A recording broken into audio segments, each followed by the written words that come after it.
नमस्ते साथियों, स्वागत है आप सभी का साइंस बाय राकेश केतन पर। मैं हूं राकेश केतन। तो चलिए शुरू करते हैं आज की कक्षा। आज हम लोग सूचक को पढ़ेंगे। तो आइए देखते हैं। सूचक इंग्लिश में कहते हैं इंडिकेटर्स। तो सूचक कहते किसको हैं? ऐसे पदार्थ जो किसी विलयन की अम्लीयता या क्षारीयता की पहचान में सहायता करते हैं, सूचक कहलाते हैं।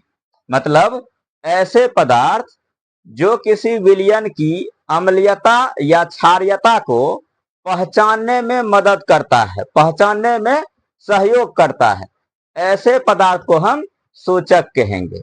आइए आगे देखते हैं। सूचक के प्रकार, टाइप्स ऑफ इंडिकेटर्स।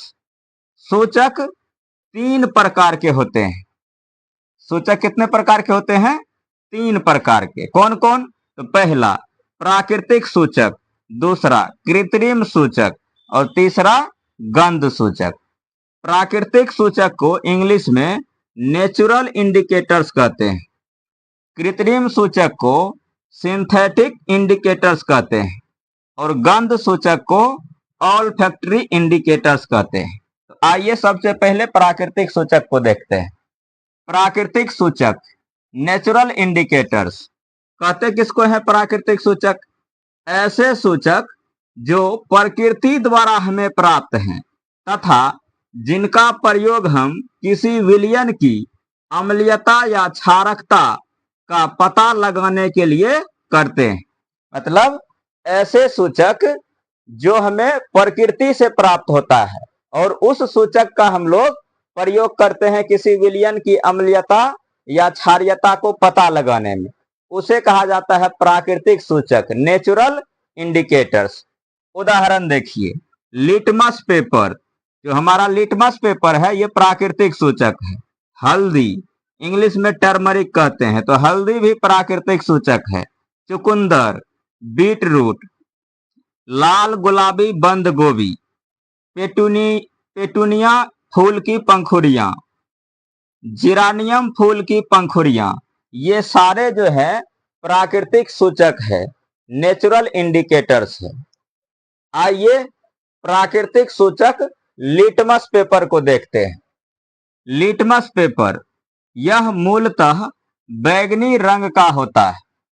जो लिटमस पेपर है मूल रूप से बैंगनी रंग का होता है। यह लाइकेन नामक सजीव से प्राप्त होता है। लिटमस पेपर मूल रूप से लाइकेन से प्राप्त होता है, लाइकेन नामक सजीव से प्राप्त होता है। लाइकेन क्या है? तो यह थैलोफाइटा समूह का पौधा है। लाइकेन थैलोफाइटा समूह का पौधा है। लाइकेन कवक और शैवाल, कवक प्लस शैवाल का सामूहिक मिश्रण है। अर्थात लाइकेन कवक और शैवाल के मिलने से बना होता है।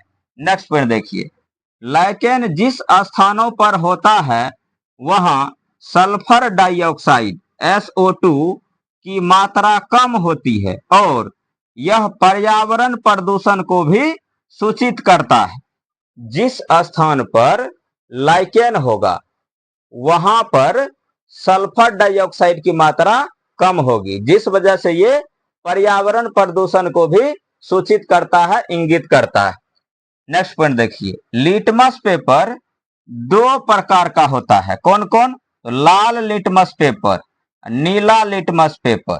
देखिए, लाल लिटमस पेपर को जब किसी विलयन में आप डालते हैं तो लाल लिटमस पेपर को विलयन में डालने पर अगर लिटमस पेपर का रंग नीला हो जाए तो समझिए वो विलयन क्षारीय है।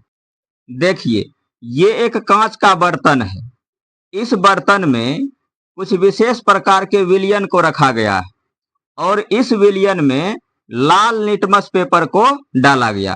तो जब इस विलयन में लाल लिटमस पेपर को डाला गया तो लिटमस पेपर नीला हो गया। तो लाल लिटमस पेपर का इस विलयन में नीला हो जाना, इसका मतलब ये है कि ये विलयन क्षारीय प्रकृति का है, बेसिक प्रकृति का है।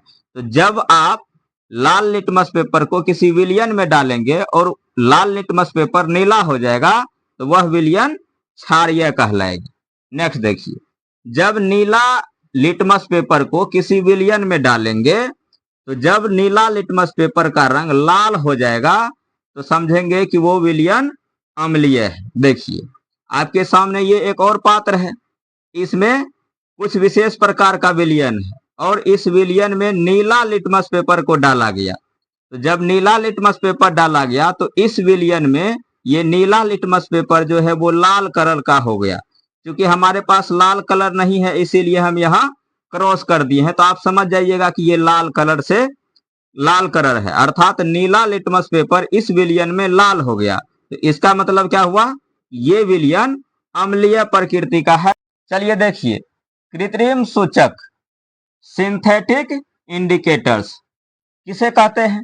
ऐसे सूचक जो विलयन की अम्लीयता या क्षारकता को बताते हैं लेकिन उनका निर्माण मनुष्य द्वारा किया गया है, उन्हें संश्लेषित सूचक कहते हैं। ऐसे सूचक जो किसी विलयन की अम्लीयता या क्षारकता को तो बताता है लेकिन उनका निर्माण मनुष्य के द्वारा किया गया है, उसे कहा जाता है संश्लेषित सूचक या कृत्रिम सूचक। उदाहरण क्या है? मिथाइल ऑरेंज और फिनोप्थलीन। तो मिथाइल ऑरेंज और फिनोप्थलीन कृत्रिम सूचक अर्थात संश्लेषित सूचक के उदाहरण हैं। अगला देखिए, गंध सूचक ऑल्फैक्टरी इंडिकेटर्स किसे कहते हैं? ऐसे सूचक जो गंध की सहायता से किसी विलयन की अम्लीयता या क्षारकता का पता लगाते हैं, गंध सूचक कहलाते हैं। ऐसे सूचक जो गंध के माध्यम से, गंध के मदद से किसी विलयन की अम्लीयता या क्षारकता का पता लगाता है, उसको कहा जाता है गंध सूचक। तो गंध सूचक के उदाहरण है प्याज, ओनियन और वनीला। तो प्याज और वनीला गंध सूचक के उदाहरण है। ये जो वनीला है इसकी सर्वाधिक खेती होती है मेडागास्कर में। वनीला की सर्वाधिक खेती मेडागास्कर में होती है। आइए देखिए, आपके सामने कुछ सूचक हैं। जब इन सूचकों को अम्लीय विलयन में डालेंगे तो इन सूचक पर क्या प्रभाव पड़ेगा, और जब इन्हीं सूचक को क्षारीय विलयन में डालेंगे तो फिर इन सूचक पर क्या प्रभाव पड़ेगा, आइए देखते हैं। तो सबसे पहला सूचक है लाल लिटमस पेपर।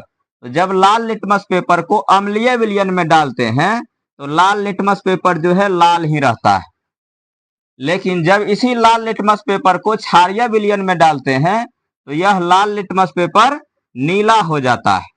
दूसरा सूचक देखिए, नीला लिटमस पेपर। जब नीले लिटमस पेपर को अम्लीय विलयन में डालेंगे तो ये नीला लिटमस पेपर लाल हो जाता है। जब इस नीला लिटमस पेपर को क्षारीय विलयन में डालेंगे तो यह नीला लिटमस पेपर नीला ही रह जाता है।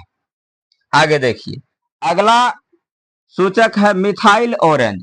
जब आप मिथाइल ऑरेंज को अम्लीय विलयन में डालेंगे तो ये मिथाइल ऑरेंज या तो गुलाबी हो जाएगा या लाल हो जाएगा।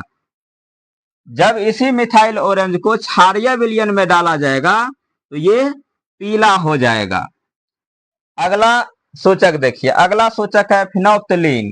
तो जब आप फिनोप्थलीन को अम्लीय विलयन में डालेंगे तो वो रंगहीन हो जाएगा, और जब इसी फिनोप्थलीन को आप क्षारीय विलयन में डालेंगे तो वह गुलाबी हो जाएगा। यदि आप लोगों को जानकारी पसंद आई हो तो वीडियो को लाइक, शेयर और चैनल को सब्सक्राइब जरूर करें।